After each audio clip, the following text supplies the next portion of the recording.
নমস্কাৰ জনাই মই সীমাশ্ৰী আপোনালোক সকলোকে মোৰ ইউটিউব চেনেলৰ অন্য এটি ভিডিঅ'লৈ স্বাগতম জনাইছোঁ আৰু আশা কৰোঁ সকলো ভালেই আছে। গৰম কেনেকুৱা আপোনালোকৰ ফালে? আমাৰ ফালে একদম গৰমত থাকিব নোৱাৰা হৈছে। আপোনালোকক দেখাওঁ ৰ'ব, আকাশখন কেনেকুৱা হৈ আছে আৰু ৰ'দ চাব নেকি? আপোনালোকক দেখাই আছোঁ। ৰ'দ চাওক একদম, আৰু আকাশখন চাওক কেনেকুৱা নীলা হৈ আছে, পূৰা ৰ'দ দিছে। কেনেকুৱা ৰ'দ দিছে। আৰু যিয়ে নহওক, আজিৰ ভিডিঅ'টি হৈছে অতি গুৰুত্বপূৰ্ণ ভিডিঅ'। মানে এটা ভিডিঅ' চাই মোৰ ইমান ভাল লাগি গ'ল, সেইকাৰণে ভিডিঅ'টি শ্বেয়াৰ নকৰাকৈ থাকিব নোৱাৰিলোঁ। আৰু সেই ভিডিঅ'টি হৈছে বিখ্যাত সাংবাদিক এঞ্জেলা চাংমাৰ ভিডিঅ'। আৰু তেখেতে কৈছিল যে শিশুৰ শৈক্ষিক আৰু মানসিক বিকাশৰ ভূমিকাত পিতৃ মাতৃৰ কৰণীয় কি, আৰু সেয়ে আপোনালোকৰ আগত মই এই ভিডিঅ'টি শ্বেয়াৰ কৰিলোঁ। আৰু যদি আপোনালোকে ভাবে যে এই ভিডিঅ'টি চাই আপোনালোকৰো উপকৃত হ'ব, তেনেহ'লে এই ভিডিঅ'টি স্কিপ নকৰাকৈ শেষলৈ চাব। গতিকে এতিয়া পলম নকৰি আমি ভিডিঅ'টিৰ মাজলৈ যাওঁ। আৰু যদি আপোনালোকে ভিডিঅ'টি চাই ভাল পায়, তেনেহ'লে লাইক, কমেণ্ট, শ্বেয়াৰ আৰু ছাবস্ক্ৰাইব কৰিবলৈ একেবাৰে নাপাহৰিব। প্ৰান্তত তোমালোকে কোনো বিদ্যালয়ত কিন্তু তোমালোকে সেয়া নোপোৱা। আজি এই অনুষ্ঠানটিত এটা বিষয়বস্তু নিৰ্ধাৰণ কৰি দিছিল মোক। বিষয়বস্তুটি আছিল যে শিশুৰ বিকাশত পিতৃ মাতৃৰ ভূমিকা, শিক্ষকসকলৰ কৰণীয় আৰু লগতে বৰ্তমানৰ শিক্ষা ব্যৱস্থা। গতিকে বিষয়বস্তুৰ গভীৰতালৈ যোৱাৰ পূৰ্বে মই বিষয়বস্তুটি অকণমান ভাগ কৰি ল'ব বিচাৰিছোঁ। প্ৰথমে মই শিশুৰ বিকাশৰ কথা অকণমান কৈ ল'ব বিচাৰিছোঁ। আকৌ কওঁ, কথাবোৰ আচলতে নিজা কিছু অভিজ্ঞতা, অকণমান সমাজৰ পৰা যি শিকিছোঁ, আপোনালোকৰ মাজত থাকি যি শিকিছোঁ, তাৰ জৰিয়তেহে ক'ব বিচাৰিম দেই। কোনো পৰামৰ্শ দিব পৰা যোগ্যতা নাই, কাৰণ শিক্ষানুষ্ঠান এখনলৈ আহি যদি কিবা এটা পৰামৰ্শ মই ভুলকৈ দি থৈ যাওঁ, তেন্তে সেয়া মোৰ বৰ ডাঙৰ ভুল হ'ব। ঈশ্বৰেও মোক হয়তো মাফ নকৰিব। কাৰণ এই যে কুমলীয়া বাঁহবোৰ এতিয়াই ভাজ লগালে ভাজ ল'ব নহয়, যি পাত্ৰত থোৱা হয় তেনেকৈ ভাজ লয়। গতিকে কণমানিসকল, আমি ৰাতিপুৱাই আজি সন্তানক দিলোঁ চেণ্ডউইচ, আজি দিলোঁ বাৰ্গাৰ, খুব সুন্দৰকৈ তেনেকৈ পনীৰ দিলোঁ, অমুক দিলোঁ, তমুক দিলোঁ, বেলেগ ধৰণৰ ডিছ। মানে সেইবোৰ আমাৰ টেকেলি পিঠা, ভাত পিঠা, তিল পিঠা, এইবোৰৰ লগত পাত্তা নাপায়। মানে এই কথাবোৰ নহয়, তেওঁলোকৰ এটা বেলেগ ধৰণৰ লাইফষ্টাইল। তেওঁলোকে দেখুৱাব বিচাৰে যে আজি সন্তানক চেণ্ডউইচ দিলোঁ, আপোনালোকেও দিব পাৰে, এনেকৈ দিবচোন বুলি কৈ এটা ব্লগ বনাই এটা আপলোড কৰি দিয়ে। তাৰ পাছত তেতিয়া মোৰ বেয়া লাগে যেতিয়া সেই ভিডিঅ'বোৰ সামাজিক মাধ্যমত দেখোঁ। মই আকৌ কেতিয়াবা খুব ভাল লাগে মন্তব্য পঢ়ি, কেতিয়াবা পঢ়োঁ। দুই এগৰাকী মাতৃ ইমান কৰুণভাৱে লিখে যে বাইদেউ, আপোনাক অনুৰোধ কৰিছোঁ, আপুনি অন্তত আমি এই কিনিব নোৱাৰা বস্তুবোৰ, এনেধৰণৰ বস্তুবোৰৰ ইমান বেছি ভিডিঅ' দেখুৱাই নাথাকিব। আমাৰ সন্তানে ৰাতিপুৱা যেতিয়া ৰুটিৰ লগত চেনি যেতিয়া দি পঠিয়াওঁ, যেতিয়া এপেকেট মেগীকে দুয়োটা সন্তানক ভাগ কৰি টিফিনত দি পঠিয়াওঁ, যেতিয়া সান্দহগুড়িৰ লাডু এটাকে বনাই দি পঠিয়াওঁ, তেতিয়া আমাৰ সন্তানে আমনি কৰে যে মা চেণ্ডউইচ কিয় নিদিলা? কাৰণ সন্তানে যে সেই মোবাইলত এইকেইটা দিন দেখি আছিল যে টিফিন দেখোন এনেকৈও দিব পাৰি, এইবোৰ যে দেখি আছিল, মাতৃগৰাকীৰ মনত বেয়া লাগে। আপুনি যদি আপোনাৰ সন্তানক সেই মানুহগৰাকীৰ দৰে যদি সেই তেনেকুৱা ধৰণৰ কিবা এটা দি পঠিয়াব পৰা নাই, আপোনাৰ মনটোত বেয়া লাগিব যে মই দি পঠিয়াব নাই পৰা, মোৰ সন্তানে বিচাৰিছিল। পিছদিনা আপোনাৰ সন্তানে আহি আপোনাক সন্ধিয়া আমনি কৰিব, সন্তানে পিজ্জা খাব বিচাৰিব। আপুনি এতিয়া ডমিন'জলৈ লৈ যাব লাগিব, আপুনি KFCলৈ লৈ যাব লাগিব।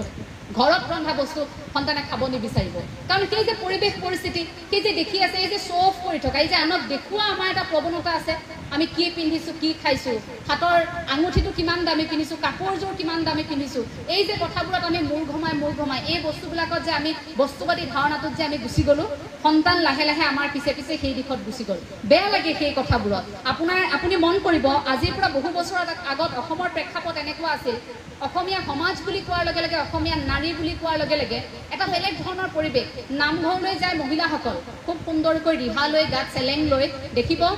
আগত বয়োজ্যেষ্ঠসকল বহি আছে, তাৰ পাছত মহিলাসকল আছে, নামতীসকল সকলো থাকে, একেলগে নাম লয়, সন্তানো যায়। কিন্তু আজি সেই পৰিৱেশটো আপুনি নেদেখে।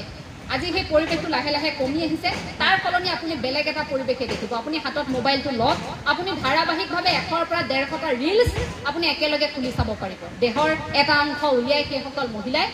তেনেকৈ কিছু ভিডিঅ' আপলোড কৰে সামাজিক মাধ্যমত। আৰু সেই বস্তুবোৰ দেখাৰ পাছত আমাৰ ধাৰণাটো কেনেকুৱা হয় যে অসমীয়া নাৰীৰ, অসমীয়া সমাজখন এনেকুৱাই আছিল নে বাৰু?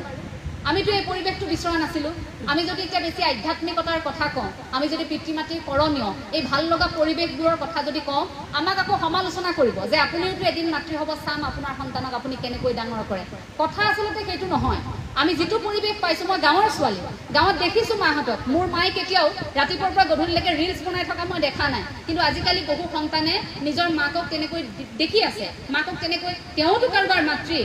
এই ধৰণৰ কামবোৰ কৰি থকা মাতৃক দেখি আছে ৰাতিপুৱাৰ পৰা গধূলিলৈকে মাতৃগৰাকী যেতিয়া সামাজিক মাধ্যমতে ব্যস্ত হৈ পৰিছে যেতিয়া সন্তানৰ কথা পাহৰি গৈছে গধূলি আহি যেতিয়া কাম কৰা মানুহগৰাকীক সুধিছে যে মোৰ ল'ৰাটোৱে কি খালে কিবা এটা খুৱাই দিবি তাক মোৰ অলপ কাম আছে ফেচবুক লাইভ আহিবলগীয়া আছে ৰিলছ এটা বনাবলগীয়া আছে ইয়াক কিবা এটা খুৱাই দিবিচোন যা কাৰ্টুনখন লগাই তাক মেগী পেকেটকে খুৱাই দিয়ে এই কথাটো আহি কয় কিন্তু আগতে কি আছে বুকুত লৈ মায়ে নিচুকনি গীত গোৱাই খুৱাইছিল ককাকৰ ওচৰত দি থৈ আহিছিল আইতাকৰ ওচৰত দি থৈ আহিছিল এই পৰিৱেশবোৰ এতিয়া নাই এই কথাবোৰ এইভাবে আলোচনা কৰিছো যে আমি তেনেকুৱা এটা পৰিৱেশ অসমত বিচাৰো সেই পৰিৱেশটোৱে আমাৰ মনস্তত্ব ভাল কৰিব আমাৰ ভাল লগা কামবোৰ আমি আকৌ এবাৰ কৰিব বিচাৰো সেই কাৰণে সভাই সমিতিয়ে গলে এই কথাবোৰ যে কওঁ যে আধ্যাত্মিক শিক্ষা লাগে আমাক নৈতিক শিক্ষা লাগে এই নৈতিক শিক্ষাই আপোনাক মানুহ কৰিব আপুনি যিমান টকা নঘটক আপুনি যিয়েই নকৰক আপোনাৰ যিমান টকা পইচা গাড়ী ঘোঁৰা একোৱে আপোনাক সেই সুখটো দিব নোৱাৰে যিটো আধ্যাত্মিক চেতনাই আপোনাক দিব আপোনাৰ আধ্যাত্মিক চেতনা থাকিলে আপুনি একো অপৰাধমূলক কাম সংঘটিত কৰিব নোৱাৰে এই আচাৰ্যসকলক যেতিয়া আমি নমস্কাৰ জনাওঁ এইসকল আচাৰ্যক আমি কেতিয়াবা অনিষ্ট কৰাৰ কথা ভাবিব পাৰিমনে আমি পাৰিমনে এইসকল আচাৰ্যক কেতিয়াবা আক্ৰমণ কৰাৰ কথা ভাবিব এই ধাৰণা আমাৰ মনলৈ নাহে কেতিয়াও কাৰণ আমাক সেই ধৰণে সাজু কৰা হৈছে আমাক গঢ়ি তোলা হৈছে তেনেকৈ গতিকে শংকৰদেৱ শিশু বিদ্যা নিকেতনৰ পৰিৱেশটোৱেই তেনেকুৱা এই পৰিৱেশটোৰ মাজত থাকি আপোনালোকে আধ্যাত্মিক চেতনাত এতিয়া অকণমান গুৰুত্ব দিবলৈ শিকক জনি এছ পাপা টুইংকল টুইংকল এইবোৰ আপোনাৰ সন্তানক আপুনি 5 বছৰ 6 বছৰটো শিকাব পাৰিব নিজে শিকি ল'ব কিন্তু পাৰিলে একাকি ঘোষা পাৰিলে কেতিয়াবা শিকাবচোন অপৰাধ বিনাশন তজুনামে নাৰায়ণ শিকাবচোন মুক্তিত নিষ্পৃহ যিটো সেহি ভকতক নমো শিকাবচোন আপুনি কেতিয়াবা নাম ঘোষা কি কীৰ্তন কি ঘোষা ৰত্নাৱলীনো কি কেতিয়াবা আপুনি শিকাবচোন গীতা কি গীতাৰ মনস্তত্ব কি কিয়নো অৰ্জুনে সেই উপদেশ কৃষ্ণই দি যাবলগীয়া হৈছিল যি প্ৰেক্ষাপট আমেৰিকাই কেতিয়াবাই স্বীকাৰ কৰিছে কিন্তু ভাৰতীয় মানুহে কিন্তু এতিয়ালৈকে সেয়া হজম কৰিব পৰা নাই সেই কথাবোৰ অকণমান সেয়াও শিকাবচোন এই যে আগতে এটা প্ৰাৰ্থনা আছিল নাজানো তোমাক ক'ত আছা প্ৰভু আমি অতি সৰু ল'ৰা চিঞৰি চিঞৰি মাতিলেও তোমাক নামাতা দূৰৰ পৰা মই এতিয়াও কপি যাওঁ সেইটো গালে সেইটোত ভাবকচোন এটি কম নামি ঈশ্বৰক বিচাৰিছে নাজানো তোমাক ক'ত আছা প্ৰভু আমি অতি সৰু ল'ৰা চিঞৰি চিঞৰি মাতিলেও তোমাক নামাতা দূৰৰ পৰা এই কণমানিটিয়ে যে ঈশ্বৰক কামনা কৰিছে সেই প্ৰাৰ্থনাবোৰ সেই কথাবোৰ সেই কবিতাবোৰ আমি কেতিয়াবা এতিয়া গোৱাইছোনে আজিকালি সন্তানৰ মুখত সেই পদ্যটো আপুনি শুনিছেনে সেই যে সন্তানটিয়ে কিতাপখনত যে ঈশ্বৰ কৰবাত থাকে ঈশ্বৰৰ সৈতে আমাৰ সম্পৰ্ক হ'ব পাৰে আধ্যাত্মিক চেতনা আমাৰ আত্মাৰ অৱস্থিতি আপোনাৰ স্থিতি আমি জানিব পাৰিম এই কথাবোৰ যে আপোনাৰ সন্তানে সেই যে কবিতাটো যে পাঠ কৰিলে তেতিয়াই বিচাৰিব এই যে আমি কওঁ শংকৰ গুৰু আমাৰে মাধৱ গুৰু আমাৰে লুকাই আছা দেখা দিয়া মণিকূটৰ ভিতৰে এই বুলি যে আমি গাঁও গুৰু আসনলৈ চাই যে গুৰু আসনৰ ভিতৰত আমাৰ এটা ধাৰণা জগতগুৰু শ্ৰীমন্ত শংকৰদেৱ গুৰুজনা আছে গুৰু আসনত এই যে আমাৰ ধাৰণাবোৰ ভাল লগা কিছু কথা যে ইয়াত ভগৱান শ্ৰীকৃষ্ণ আছে এইটো নকৰিবি কৃষ্ণ নাপায় কাৰোবাক হঠাৎ ৰাস্তাত খুন্দিয়ালে আমি কওঁ কৃষ্ণ বেয়া নাপাব দেই হে প্ৰভু বচাবা কাৰোবাৰ অসুখ হৈছে আমি কওঁ সেই প্ৰতিটো মুহূৰ্ততে ভগৱান শ্ৰীকৃষ্ণৰ সৈতে বা ৰামৰ সৈতে বা আপুনি যি প্ৰভুকে আপুনি প্ৰাৰ্থনা কৰে যাকে আপুনি বিশ্বাস কৰে সেই ভগৱন্তৰ সৈতে আমাৰ এটা সম্পৰ্ক আছে নে নাই সেই সম্পৰ্কটো সুদৃঢ় কৰে এই কথাবোৰে আপুনি সন্তানক অন্তত সেইবোৰো অকণমান শিকাওক গধূলি হোৱাৰ লগে লগে এই ভাগ্যশ্ৰী দেৱী আছে দিহা নামৰ এগৰাকী ভাল শিল্পী অসমৰ বিভিন্ন প্ৰান্তত আছে তেনেধৰণে লোকসংগীতৰ চৰ্চা কৰা আধ্যাত্মিক চৰ্চা কৰা লোকসকল গতিকে এই কথাবোৰ অকণমান দিহানাম আপুনি গোৱালে অকণমান হৰি নাম অকণমান বৰগীত এফাকিকে গোৱালে এই পৰিৱেশবোৰ অকণমান আপুনি আপোনাৰ সন্তানক দিব লাগিব সন্ধিয়া আপুনি ল'ৰা ছোৱালীৰ লগত বহি নাগিন চিৰিয়েলখন চোৱাতকৈ অন্ততঃ আপুনি সেই মহাভাৰতৰ এটা খণ্ডকে চাব নাগিন চিৰিয়েলখন চালে আপোনাৰ একো উপকাৰ নহয় সেইটো কিন্তু সঁচা কথা অকণমান চকুৰ তৃপ্তি এটা পাব মনৰ অকণমান শান্তি আকৌ তাৰপিছত আপুনি ভাত ৰান্ধি থাকোঁতে ভাবি থাকিব নাগিনত কি হ'ল আজি আৰু নাগিনত যদি কোনোবা মৰি গৈছে আপোনাৰ মনৰ আপোনাৰ প্ৰিয় কোনোবা অভিনেতা অভিনেত্ৰী যদি নাগিন চিৰিয়েলত ঢুকাইছে আপুনি আকৌ সেইদিনা আপোনাৰ ভাত আঞ্জাও বেয়া হ'ব আপুনি ৰান্ধি থাকোঁতে সেইদিনা আপোনাৰ বেয়া হ'ব মনটো যে আপোনাৰ তেনেকুৱাত আছে এই যে কথাবোৰ কৈছিল যে আমাৰ খাদ্য ৰান্ধোতে পিতৃ মাতৃ আমি দেখো মায়ে আগতে খাদ্য যেতিয়া ৰান্ধে খুব সুখ মনেৰে ফূৰ্তি মনেৰে গুৰুৰ কথা পাতি পাতি ভাল এটা পৰিৱেশত ৰান্ধে এইবোৰ ভাল লগা পৰিৱেশ হৈ হাল্লা চিঞৰ বাখৰ কাজিৰা হুলস্থুল এই অন্যান্য মন লৈ বা বিভিন্ন ধৰণৰ চিন্তা এখোপা লৈ আপুনি যদি সন্তানক ৰান্ধি দিয়ে তেন্তে সেই খাদ্য সন্তানেও খাই সুখ নাপায় আপোনাৰ স্বাস্থ্যৰ বাবেও ভাল নহয় আপোনাৰ গোটেই পৰিয়ালটো লাহে লাহে অসুখী হৈ হৈ গৈ থাকিব কাৰণ আপোনালোকে খোৱা পাতত সেই কথাবোৰ লাহে লাহে এনেকুৱা হ'ব পৰিৱেশবোৰ কাৰণ আপোনাৰটো ধান্দাটো নাগিনতেই আছে এই কথাবোৰ বেয়া নাপাব কোৱাৰ বাবে পৰামৰ্শ দিয়াৰ মোৰ একেবাৰে আপোনালোকক যোগ্যতা নাই মই কথাখিনি কৈছো যিটো বৰ্তমান সময়ত আমি দেখিছো বৰ্তমান সময়ত এই কথাবোৰ খুব প্ৰাসংগিক সৰু সৰু কথা কিন্তু চাব এই সৰু সৰু কথাবোৰে আপোনাৰ সন্তানক প্ৰভাৱ পেলায় আমি ঘৰ এখনলৈ যোৱাৰ লগে লগে আমি দেখো মই জগতগুৰু শ্ৰীমন্ত শংকৰদেৱ গুৰুজনাৰ আদৰ্শৰে পৰিচালিত হোৱা শ্ৰীমন্ত শংকৰদেৱ সংঘৰ এগৰাকী সংগী গতিকে আমাৰ ঘৰলৈ যেতিয়া কোনো লোক আহে আমি সেৱা কৰোঁ আগতে এনেকুৱা হৈছিল সৰুতে প্ৰথমে যেতিয়া শিকিছিলো তেতিয়া ভাবিছিলো কিয় সেৱা কৰিব লাগে দেউতাই কৈছিল যে ঘৰলৈ যি আহে গৃহত যি লোক প্ৰৱেশ কৰিব তেওঁলোকক সেৱা কৰাচোন এবাৰ সেই সেৱাৰ জৰিয়তে তুমি কিবা এটা শিকিব পাৰিবা তুমি যে শূন্য তুমি একো নহয় এই সকল ভগৱান প্ৰতিগৰাকী মনুষ্যৰ দেশত ভগৱান থাকে বুলি আমি এটা ধাৰণা কৰো নহয় জানো এই মানুহৰ সৈতে সম্পৰ্ক আমাৰ বৃদ্ধি পায় সেই যে আমি সেৱা কৰো তাত মোৰ নমনীয়তাটো তাত যে মোৰ অপৰাধ বোধটো তাত মই যে একো নহয় মই সাংঘাতিক একো কৰা নাই এই যে কাৰোবাৰ ওচৰত মূৰ দুৱাইছো এই কথাবোৰ প্ৰকাশ পায় এইবোৰ শিকিব আমি পাৰো সেই পৰিৱেশটোৱে বহুখিনি আমাক শিকায় গতিকে ঘৰলৈ কোনো লোক আহিলে তেনেকুৱা এটা পৰিৱেশ আপোনালোকে ৰচনা কৰক অন্ততঃ আপোনালোকে সন্ধিয়া নামঘৰত একেলগে বন্তিগছ যেতিয়া জ্বলাব কেৱল ককা আইতালৈ সেই দায়িত্বটো থৈ নিদিব আপোনাৰ সন্তানকো লগতে গামোচাখন দি নামঘৰলৈ লৈ যাব সেই পৰিৱেশটোৱে এদিন চাব আপোনাক ইমান ভাল লগা এটা পৰিৱেশ উপহাৰ দিব আপুনি কেতিয়াও কান্দিব লগা নহয় বৃদ্ধাশ্ৰমত আপুনি চিন্তা কৰিব লগা নহয় মোৰ সন্তানে ইমান টকা উৰ্জন কৰিব পৰা নাই আপুনি চিন্তা কৰিব লগা নহয় কাৰণ আপুনি যদি আপোনাৰ সন্তানে 100 টকা এটা আপোনাৰ হাতত গুজি দিছে আপুনি বৃদ্ধাৱস্থাত থাকোতে যদি মৰমেৰে গুজি দিছে সেয়াও আপোনাৰ বাবে সুখ হ'ব আপুনি সুখৰ চকুলো বুৱাই আপুনি ভাত খাব নিখা যদি সন্তানে সেদিনা আলু পিটিকাই আপোনাক ভাত খুৱাইছে কিন্তু আপোনালোকৰ মাজত সেই পৰিৱেশ আছে যদি আপোনাৰ সন্তানে আপোনাৰ হাতত 1.5 লাখ টকা এটা দি থৈ গৈছে দিয়াৰ সময়ত যদি আপোনাক কৈ থৈ গৈছে এই বুঢ়ীজনী কেতিয়ানো মৰিব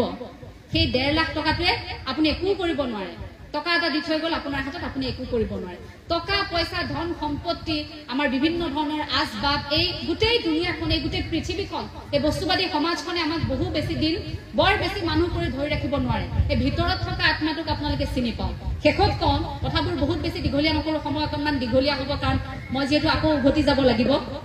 শেষত কওঁ ভিতৰৰ মানুহগৰাকীক চিনি পাওক আচাৰ্যসকলক অনুৰোধ জনাইছো যে ছাত্ৰ ছাত্ৰীসকলক বিদ্যালয়খনলৈ অহা প্ৰতিগৰাকী ছাত্ৰ ছাত্ৰীক আপোনালোকে ইমান সন্তান বুলি ভাবি মৰম কৰে স্নেহ কৰে আপোনালোকে আদৰ কৰে সেই সন্তানগৰাকীক কি কৰি ভাল পায় এই কথাটো অন্ততঃ আপোনালোকে এবাৰ জানিবলৈ চেষ্টা কৰক যদি গণিতত তেওঁ 30 নম্বৰ পাইছে সমাজ বিজ্ঞানত তেওঁ 90 পাইছে আপুনি অন্ততঃ সেই ছাত্ৰগৰাকীক তই গণিতত কিয় 100 পাব নোৱাৰা বুলি আপুনি তেওঁক খং কৰি আপুনি নুবুজাব মৰমেৰে বুজাওক কাৰণ সেই ছাত্ৰগৰাকীৰ সপোন বেলেগ থাকিব পাৰে লক্ষ্য বেলেগ থাকিব পাৰে পুনৰ কৈছো যে অসমৰ প্ৰেক্ষাপটত খুজে খুজে টকা আছে আমি কেৱল অৰ্থনৈতিক স্বাৱলম্বিতা টকা লাগে এইটো পিছত দৌৰি থাকিলেই নহয় টকা আছে আমি টকা সকলোতে পাম কিন্তু আমি এজন সৎ মানুহ হৈ সেই টকাখিনি ঘটিব লাগিব আমি এজন সৎ মানুহ হৈ অৰ্থনৈতিক স্বাৱলম্বিতা অৰ্জন কৰিব লাগিব বৃত্তিমুখী শিক্ষাৰ জৰিয়তে আপুনি যদি শ্ৰেণীকোঠাত থকা আপোনাৰ সেই ছাত্ৰগৰাকীক যদি ক'ব পাৰিছে যে তুমি যদি নাচি ভাল পোৱা তোমাক নাচৰ প্ৰশিক্ষণ মই দিয়াম তুমি এতিয়া পঢ়ি লোৱা তুমি হাইস্কুল শিক্ষান্ত পৰীক্ষা উত্তীৰ্ণ হোৱাৰ পাছত তুমি সেয়া কৰিবা অসমত কিয় ভাবিব লগা হয় মাষ্টাৰ ডিগ্ৰী কমপ্লিট কৰাৰ পিছত ঘৰত বহি 2 মাহ সময় যে মই এতিয়া কি কৰিম দেখাক দেখি আমি ঠিকই গুছি যাওঁ ঠিকই আমি এটা বিভাগত মেজৰ লওঁ ফিজিক্স মোৰ পছন্দৰ নাছিল যদি মই ফিজিক্স ললো মনোবিজ্ঞান মোৰ যদি পছন্দৰ নাছিল মই মনোবিজ্ঞান ললো মোৰ যদি বায়োলজি মোৰ পছন্দ নাছিল মই ললো মোৰ গণিত পছন্দ নাছিল মই ললো কাৰণ মোৰ দেউতাই ক'লে গণিত পঢ়িব লাগিব প্ৰফেসৰ হ'ব লাগিব অমুক হ'ব লাগিব তমুক হ'ব লাগিব পৰিয়ালৰ ধাৰণা লৰা এইটো হ'ব লাগিব সেইটো হ'ব লাগিব এই ধাৰণাটো কি হ'ল মই নিজক হেৰুৱাই পেলালো তাৰ পাছত মই মাষ্টাৰ্ছ ডিগ্ৰী কমপ্লিট কৰাৰ পাছত মই স্নাতকোত্তৰ ডিগ্ৰী কমপ্লিট কৰাৰ পাছত মই শেষ কৰাৰ পাছত ঘৰত আহি নিবুকাকৈ থাকিব লাগিব অলপ সময় যে মই কি কৰিলো এতিয়া মই কি কৰিম মোৰ পিছৰ দিশ কি হ'ব আৰু তাৰ পাছত কি কৰিব লাগিব প্ৰতিদিনে সেই চতুৰ্থ বৰ্গৰ ক'ত চাকৰি ওলাইছে ক'ত তৃতীয় বৰ্গৰ চাকৰি ওলাইছে এই কথাখিনিত আমি থাকিব লাগিব মই দুখ পাওঁ যে ইমান উচ্চ শিক্ষাৰ শিক্ষিত এগৰাকী ছাত্ৰই যেতিয়া 4th গ্ৰেডৰ এটা চাকৰি 30,000 টকা এটা চাকৰিত যেতিয়া নিজকে ভাবিব লগা হয় যে মই চাকৰি এটা পালো হ'ব দে সেই ছাত্ৰগৰাকীৰ মনত বা কেনেকুৱা এখন ধুমুহা চলিছে এই ধাৰণাটো কিন্তু আমাৰ বেয়া এটা খুব ভাল কথা যে চৰকাৰে কৰ্মসংস্থাপনৰ এটা দিশ মুকলি কৰিছে এটা খুব ভাল কথা কিন্তু চাব তাতোকৈ বেছি যোগ্যতা আপোনাৰ সন্তানৰ আছে কিজানি 4th গ্ৰেডৰ চাকৰিটোৰ কাৰণে আপুনি জোৰ নকৰা হলে আপোনাৰ সন্তানে তাতোকৈ বেছি ভাল কিবা এটা কৰি দেখুৱালেহেঁতেন খেতি কৰিলেহেঁতেন আপোনাৰ সন্তানৰ যদি কৰিবলৈ মন গৈছিল যে বোলে বস্ত্ৰশিল্প উদ্যোগতে তেওঁ কাম কৰিব তেওঁ কৰিলেহেঁতেন সৰু সৰু কিছু উদাহৰণ আমি আমাৰ চাৰিওফালে থকা লোকসকলক দেখুৱাব পাৰোঁ সেইসকল লোকৰ জৰিয়তেও আমি উপকৃত হ'ব পাৰোঁ গাঁওখনত থকা লোকসকল কোনোবাই খোল বজাই ভাল পায় ঢোল বজাই ভাল পায় আজিকালি বিহু নাচি ভাল পায় এইবোৰ আমাৰ পেচা হ'ব পাৰে এইবোৰ এতিয়া নিচা হৈ থকা নাই এইবোৰ কেৱল মাত্ৰ নিচা আমি নাচিছো গাইছো এই হৈ থকা নাই এইবোৰ এতিয়া আমাৰ পেচা কৰিব পৰা সময় আহিল গতিকে প্ৰতিটো দিশতে যিহেতু আমাৰ বৃত্তিমুখী শিক্ষাৰ এটা সংযোজন আছে এই বৃত্তিমুখী শিক্ষাৰ জৰিয়তে আমি আমাক বিচাৰি চোৱাৰ সময় আহি পৰিম আপোনালোক প্ৰতিগৰাকী সদায় ভালে থাকক সকলোকে পুনৰবাৰ শ্ৰদ্ধা জনাইছো ধন্যবাদ জনাইছো আচাৰ্যসকলক কৃতজ্ঞতা আৰু এখন বিদ্যালয় পৰিচালনা সমিতিৰ এটা শক্তি থাকে পিছফালৰ পৰা যেতিয়া শক্তিটো মজবুত হয় ঘৰ এটা থিয় হৈ থাকিবৰ বাবে ঘৰটোৰ প্ৰথমতে সেই বাউণ্ডাৰীটো খুব মজবুত কৰি দিব লাগিব নহলে ঘৰটো ভাঙি যাব গতিকে এই শংকৰদেৱ শিশু বিদ্যা নিকেতনৰ পাছফালে পৰিচালনা সমিতিখনৰ খুব এটা গধুৰ দায়িত্ব থাকে গতিকে পৰিচালনা সমিতিৰ সেই ভূমিকা সদায় লেখত ল'বলগীয়া প্ৰতিখন পৰিচালনা সমিতিৰ বিষয়ববীয়াসকল সদায় সেই সাহসটো থাকক যে বিদ্যালয়খনত যি ধুমুহা হয় আচাৰ্যসকলৰ লগত আমি আছো আৰু পিতৃ মাতৃসকলক কৈছো সন্তানৰ বিদ্যালয়খনত নিকেতনৰ আচাৰ্যৰ কিবা এটা অসুবিধা হৈছে কিবা এটা হৈছে আমাৰ নিকেতনত এটা পৰিয়াল হৈ থাকক আমি আছো আমাৰ ল'ৰা ছোৱালীক আছো কিন্তু এনেকুৱা নকৰিব যে এই আজিকালি আচাৰ্য কমিছে অমুকটো অসুবিধা হৈছে আজিকালি দেখোন এই অসুবিধা আমি বেলেগতে পাওঁ গতিকে নিকেতনলৈ আমি নাযাওঁগে আৰু কিনো আমি নিকেতনত দিম এই যে ধাৰণাবোৰ মনটো যে সেমেকাই আনে এই কথাবোৰে কিন্তু লাহে লাহে দুৰ্বল কৰি তুলিব কাৰণ অসমৰ প্ৰেক্ষাপটত শংকৰদেৱ শিশু বিদ্যা নিকেতনৰ ভূমিকা আছিল আছে আৰু ভৱিষ্যতেও থাকিব সেয়া অন্তৰৰ পৰা কামনা কৰো ভৱিষ্যতেও এনেকৈ শংকৰদেৱ শিশু বিদ্যা নিকেতন প্ৰতিটো প্ৰান্ততে জিলিকি থাকিব আপোনালোক সকলোকে পুনৰবাৰ শ্ৰদ্ধা জনাই মোৰ ক'বলগীয়া দুআষাৰ সামৰিছো নতুন যিসকল আচাৰ্য আছে আপোনালোকক শুভকামনা জনাইছো ইমানবোৰ ভাল ভাল চাকৰি আছে ইমানবোৰ ভাল ভাল সুবিধা আছে ইমান বেছি সকলোতে অৰ্থনৈতিক স্বাৱলম্বিতা অৱলম্বন কৰিব পৰা সুযোগ আছে সেইবোৰ গ্ৰহণ নকৰি এই যে মনৰ শান্তিৰ বাবে এইসকল শিক্ষাৰ্থীক এইসকল ৰনুৱাক আপোনালোকে সাজু কৰিবৰ বাবে যে ঢপলিয়াই আহিছে আপোনালোকৰ ওচৰত কৃতজ্ঞ আজিও ৰাস্তাত এই নীলা আকাশী ৰঙৰ ব্লাউজটো পিন্ধি আকাশী ৰঙৰ পাৰি দিয়া এখন বগা চাদৰ মুগা ৰঙৰ মেখেলা বা মুগাৰ মেখেলা পিন্ধি যেতিয়া যিকোনো এগৰাকী মহিলা যায় মোৰ এনেকুৱা লাগে সেইগৰাকী নিকেতনৰ আচাৰ্যাই এই পোচাকযোৰ পিন্ধি যেতিয়া আচাৰ্য পাৰ হৈ যায় যিকোনো প্ৰান্তত যি ব্যক্তি তেওঁ যদি সেই আচাৰ্য নহয়ও ধাৰণাটো তেনেকুৱাই লাগে সেই ইমান সুন্দৰ ইমান শালীন ইমান সুন্দৰ কিছু ভাল লগা পৰিৱেশ গোটেই আচাৰ ব্যৱহাৰ প্ৰতিটো দিশতে ইয়াত প্ৰতিটো চুকে কোণে ভাল লগা থাকে এই ভাল লগাবোৰ মই কৈ শেষ কৰিব নোৱাৰো প্ৰতিটো প্ৰান্তত থকা প্ৰতিগৰাকী আচাৰ্যৰ চৰণলৈ শ্ৰদ্ধা জনাই মই ক'বলগীয়া দুআষাৰ ইমানতে সামৰণি মাৰিছো শেষত এটা মোৰ ভাল লগা কবিতাটিৰে মই সামৰণি মাৰিব বিচাৰিছো যেহেতু গীতৰ মানুহ নহয় অকণমান আন দিশৰ সৈতেহে জড়িত কথা কোৱা মানুহ কথা কৈ এতিয়া এনেধৰণে আপোনালোকৰ সৈতে সংযোগ স্থাপন হৈছে কথা কোৱাৰ বাবে হয়তো আপোনালোকে অকণমান আপোনালোকৰ মৰম যাচিবলৈ এনেকৈ আমন্ত্ৰণ জনাই আনিছে গতিকে কথাহে যিহেতু ক'ব পাৰোঁ তাৰ বাহিৰেও মোৰ ভাল লগা কিছু কাম আছে সেইখিনি কৰি থাকোঁ অকণমান ভাল লগা এটা তাৰেই কাম কবিতা পাঠ আবৃত্তি বুলি নকওঁ কেতিয়াবা আবৃত্তিৰ শৈলীত কিছু পৃথকতা